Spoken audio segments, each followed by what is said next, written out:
Hi అండి, welcome back to ప్రభా vlogs. ఈరోజు వంకాయ టమాటా కర్రీ సింపుల్గా ఎలా చేయాలో చూద్దాం. ముందుగా ఒక 1/2 కిలో వంకాయలను కట్ చేసి ఉప్పు వాటర్లో వేసుకోవాలి. 2 టమాటాలు, 3 చిన్న ఆనియన్స్ని కట్ చేసుకొని, అదేవిధంగా 3 పచ్చిమిర్చిని కూడా కట్ చేసి పెట్టుకొని, ఇప్పుడు ఒక ప్యాన్ పెట్టుకొని అందులో పోపు దినుసులు వేసుకొని 3 టేబుల్ స్పూన్ ఆయిల్ పోసుకొని పోపు దినుసులను కట్ చేసి పెట్టుకున్నటువంటి ఉల్లిపాయలు, పచ్చిమిర్చి, అదేవిధంగా ఒక 2 రెమ్మల కరివేపాకు వేసుకొని కలుపుకోవాలి. అదేవిధంగా 1 టీ స్పూన్ అల్లం పేస్ట్ కూడా వేసుకొని ఈ విధంగా మంచిగా ఫ్రై చేసుకున్న తర్వాత 1 టేబుల్ స్పూన్ పసుపు కూడా వేసుకొని ఫ్రై చేసుకుందాం.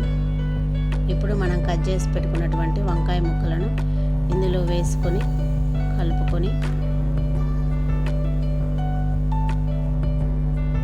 ఈ విధంగా కొంచెం మంచిగా జాగ్రత్తగా కలుపుకున్న తర్వాత ఇందులో 1.5 స్పూన్ సాల్ట్, అదేవిధంగా కట్ చేసి పెట్టుకున్న 2 టమాటాలు, 1.5 స్పూన్ కారం వేసుకొని ఈ విధంగా మంచిగా ముక్కలన్నీ కలిసే విధంగా కలుపుకొని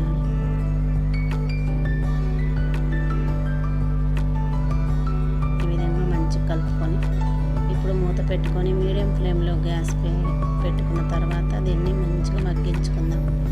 ఇప్పుడు మూత తీసుకొని ఒకసారి కలుపుకొని మళ్ళీ మూత పెట్టుకొని మగ్గించుకుందాం.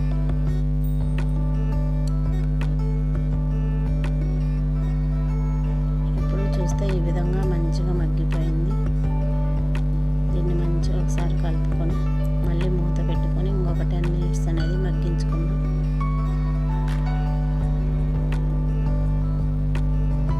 ఈ విధంగా మంచిగా మగ్గిపోయింది ముక్కలు, చూసారా. ఇప్పుడు ఇందులో గ్రేవీ కోసం ఒక చిన్న టీ గ్లాస్ వాటర్ పోసుకుందాం.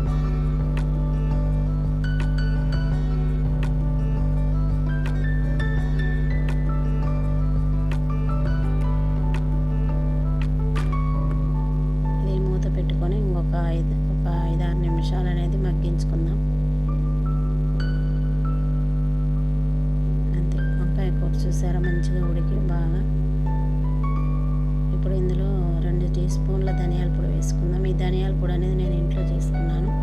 ధనియాలను వేయించుకొని అదేవిధంగా ఒక కొంచెం కొబ్బరి, వెల్లిపాయలను వేసుకొని ఇట్లా పొల్లుగా మిక్సీకి వేసుకోవాలి.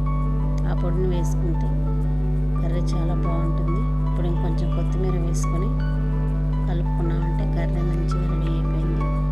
దీన్ని ఒక సర్వింగ్ బౌల్లోకి తీసుకుందాం. ఇప్పుడు అంతే, వంకాయ టమాటా కర్రీ రెడీ అయిపోయింది. ఈ విధంగా ఒకసారి ట్రై చేసి చూడండి. నచ్చితే like, share, subscribe my channel ప్రభా వ్లాగ్స్. బాయ్ అండి అందరికీ. కర్రీ ఎలా వచ్చిందనేది కామెంట్ చేయండి. బాయ్.